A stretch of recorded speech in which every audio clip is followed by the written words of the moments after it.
Mungu atubariki kwa utele. Je dis merci à notre très cher papa, pasteur Papa John. Tunapiga asante kwa baba yetu Papa John de pouvoir me donner le programme de ce soir. Kwa kutupatia kote na mahubiri ya magharibi ya leo.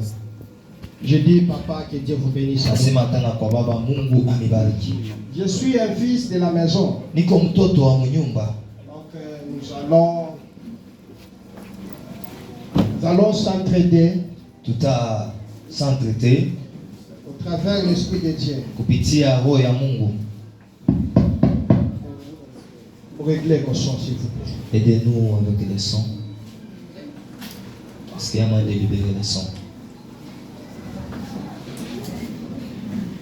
Je vais prier avant toute chose. Tutaomba kwanza mambo yote.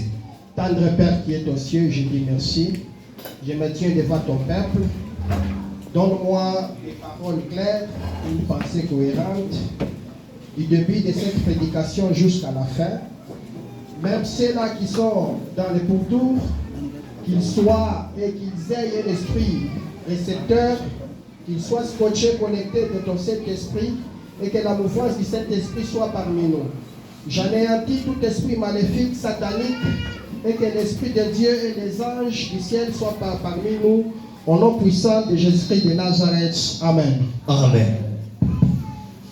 Bien-aimés dans le Seigneur, le thème que nous marchons avec est tiré dans le livre des Deuxième Roi.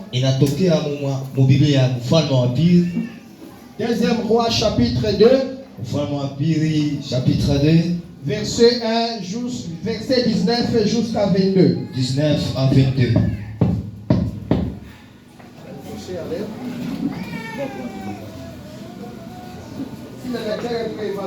Kama msomaji yeko karibu atakusomea. Respect de la parole de l'homme. Kuheshimia neno la Mungu tutasimamia shikote.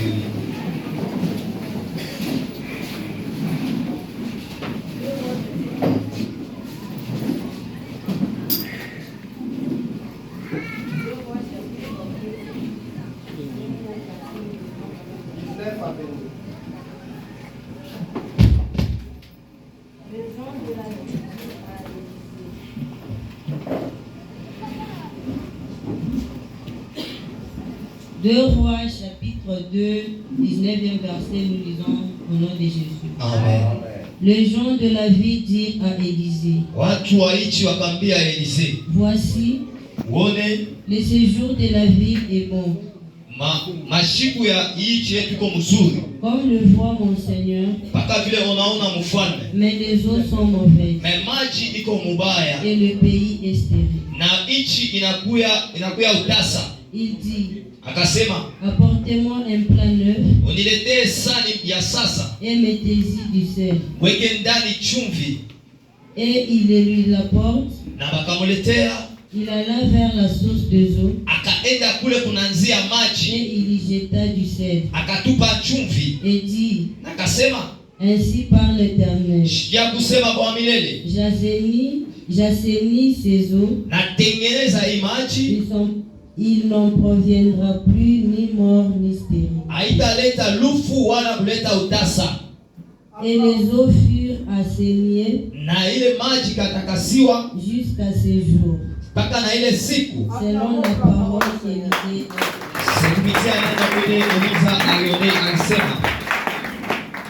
a. Amen.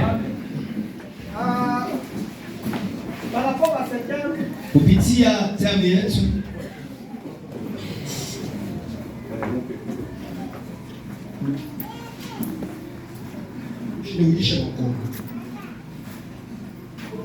par rapport à ce thème, c'est un bon thème.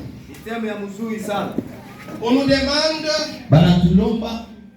d'assainir notre environnement. Comme ça, l'intitulé de notre thème,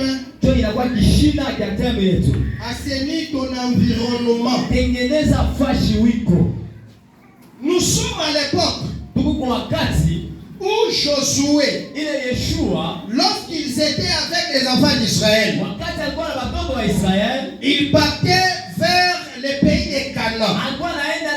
nchi ya Kana. Mais il arrivait lorsqu'il voulait aller, Wakati alifia kwenda, il s'était obligé de passer par Jéricho. ilipendeza apite Yeriko. Parce que Jéricho Parce que Yeriko était une ville ilikuwa nchi où les habitants de Jéricho, ule baadhi walikuwa naishi mwa Yeriko. ils se sont donnés aux dieux étrangers. Alikuwa beko natumia Mungu wa nchi. Donc ils étaient des idolâtres. Alikuwa beko na budu misalamu. Et cela a donné la colère à notre Dieu.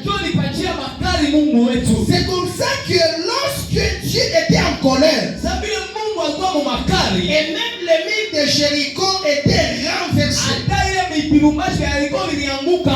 l'entremise de Josué par rapport à la puissance de Dieu qu'il avait reçue. Et par la suite, ça n'a pas terminé par là. Maintenant, Josué